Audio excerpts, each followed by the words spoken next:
Hashem's Sacha.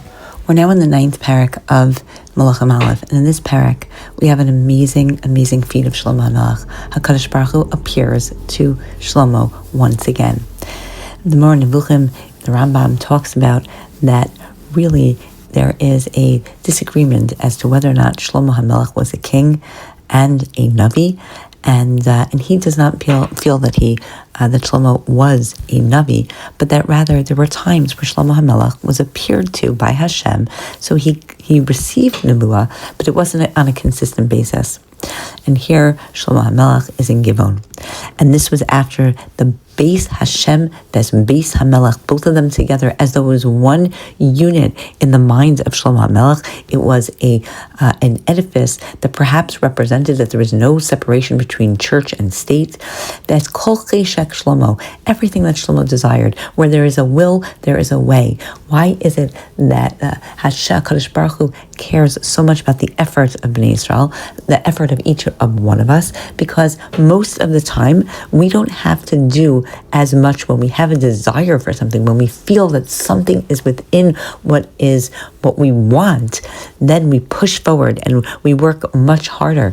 And so it's b'derech she'adam rotzeh la'alin, the way that a person wants to go. So that's the way that he goes. Why? Because the desire of something really pushes through. And so what did Shlomo desire? He desired so much to serve HaKadosh Baruch Hu with a house and with his entire being of kingship. And Hashem says to him, Shamati et tfilasecha, I heard your davening and all your pleads, and that when you asher hechananti lefanai hikdashti es habayis hazeh asher bananti lashum shmi sham ad olam. Good news. All right, I have set my name in this house forever. V'hayu einai v'libi sham kol hayamim, and my eyes and my heart are going to be there kol hayamim, all the days. And so there is a promise that this land of the Beis Hamikdash, the area of Yerushalayim, is going to be kadosh forever. It is now a promise. It is not a conditional request. Every other part of Eretz Yisrael is a conditional request. If you do well, then you get to keep the land. If you're not, you're going to be expelled from the land. The land is not yours for unconditionally. But the Shechina of this place is going to be consecrated forever. And the other beautiful aspect of the Hayu Einai V'Libi Sham Kol Hayamim is a source of an interesting question in the halachos, in the laws pertaining to tefillah.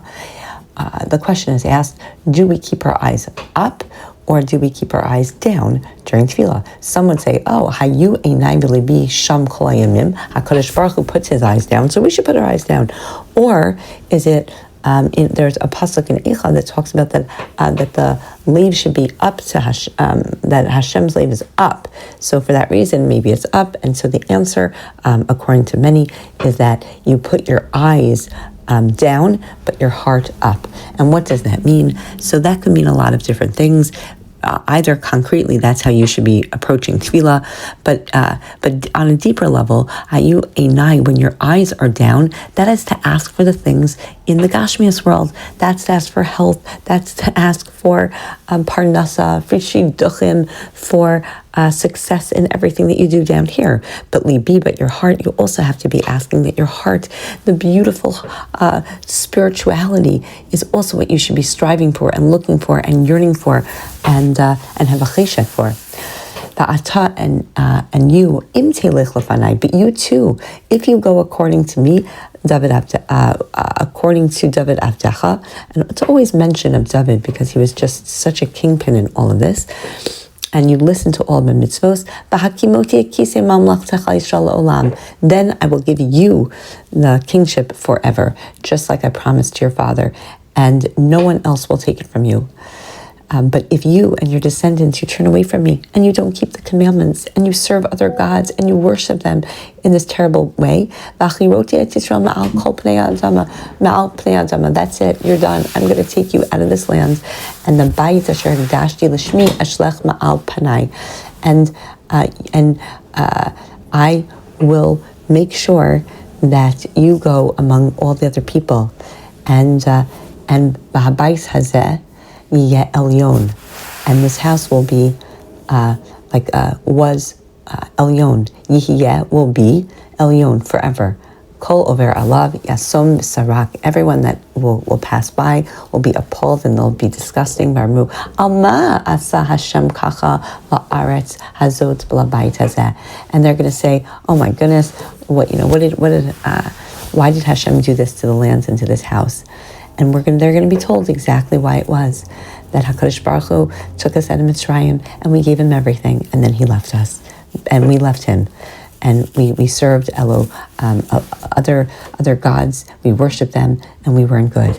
And so the Elyon part, however, is actually something that is beautiful, because the Beit Hazeh will be, meaning that there is always going to be a chance that we can come back, that there's always going to be Elyon, there's always going to be the opportunity for tshuva, and then to come back to it.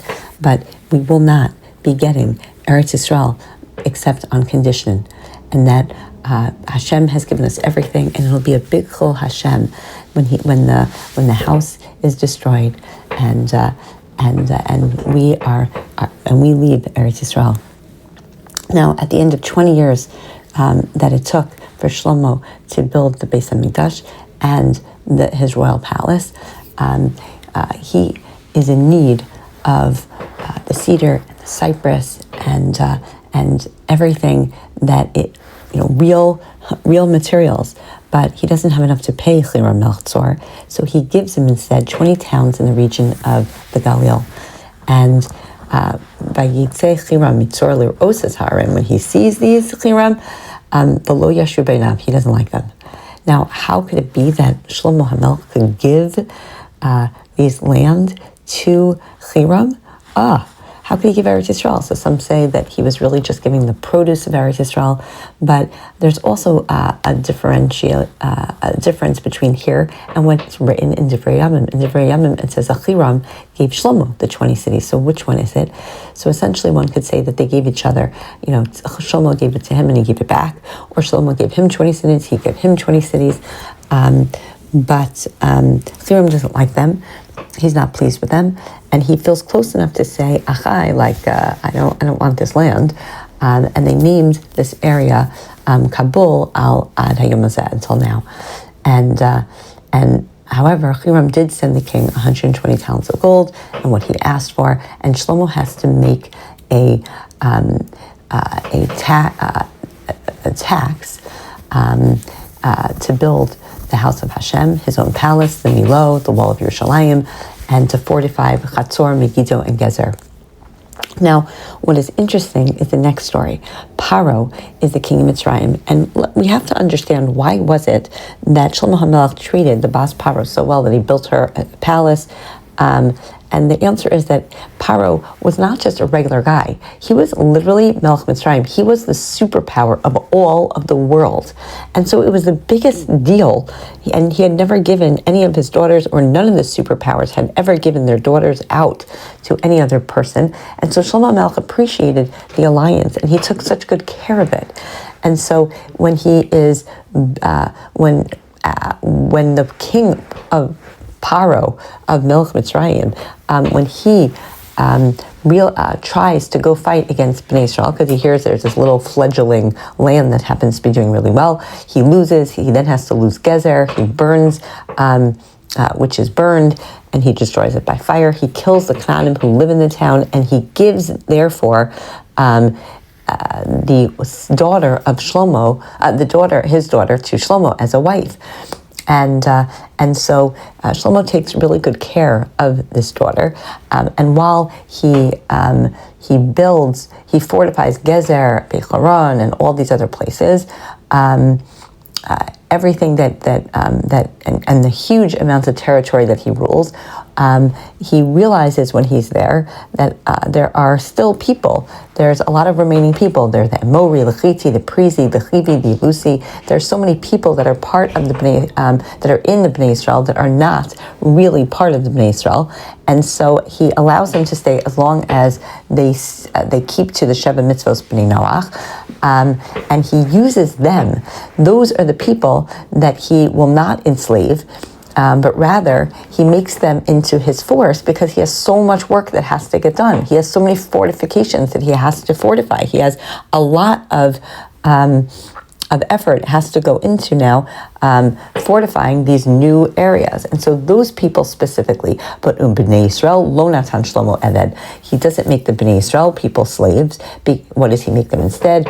They're the best mentioned. He makes them anshe milchama, avadav, his servants, his officials, his commanders of his chariots and his riders. Those are the people that are in charge of the work. But that is, he does not make them slaves. And so the Bnei Israel are heavily taxed. They are not the slaves, but they are working. And he continues, Shlomo Melech, to build up this amazing superpower. He has alliances, international now alliances, with people that are really raising his stature in the world. And so for Bas Paro, he built her from the Milo. There was an area that the Bnei Israel, when they came to Aliyah Regel, where it was a public area that they waited, and he takes over that area, this empty area, and he builds her a palace. He recognizes that it's not a good idea for her to be in the palace itself. Perhaps that is good thinking on his part, but he wants to give a lot of respect to her, and so he builds her her own palace in the Milo. That is not something that's really looked upon so favorably, but we will see on that area. And so Shlomo said the three used the area of the Beis HaMikdash that 3 times a year on the Mizbeach that he built for Hashem. People would come up, and he made sure that there are no more bamos from here on out. Now it's only the area of the Beis HaMikdash.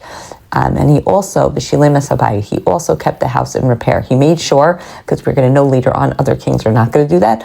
Also, other kings are not going to hold to this. This one pasuk highlights what is very special and perhaps, unfortunately, going to be more unique to this kingship than to the other kingships. So he has, doesn't separate church and state. He has only the Mizbeach of the Beis HaMikdash where they're supposed to build Beis HaMikdash, and the korbanos, and he makes sure that their house is in good stead all the way through. And now another area that he has strategic move is that he has to build up his navy. He has a fleet of ships, and he enlists the help of Hiram to do that, to teach the people how to serve the sea and to be the navy. And he makes sure that the ships are good ships, and that is something that Hiram is an expert in. And so now, while David HaMelech had all the foot soldiers and an amazing army, now Shlomo is building the next level of his defense force, and that is on sea. And he also makes sure that he has the ports, because that you need for trade. And so really what we have here is Shlomo HaMelech highlighting all of the internal decisions that he's making to become that superpower that the Bnei Israel are now going to be a force, a true force to the Goyim and to themselves to reckon with. He has the beauty of his kingship is that he really is strategic. He is so smart. He has all of it together on the one hand. On the other hand, there is never a time that he puts the political or the financial concerns of the kingship. He always cares just as much, if not more, obviously, of the spirituality. And we see that HaKadosh Baruch Hu comes to him and solidifies a different type of relationship. Solidifies a relationship. Listen, you have the wherewithal to last forever, but I'll tell you what you can't do. What you can't do is have the wherewithal to last forever if you keep to the mitzvos, it's yours. But if not, then, just like a good parent has those things that a child has to earn, doesn't just give them all to him. So too, HaKadosh Baruch Hu was saying, I'm not giving it all to you. Everything is dependent on you. If you do it, amazing. If you don't do it, not so amazing. And we will see going forward what else happens in the beautiful kingship of Shlomo HaMelech.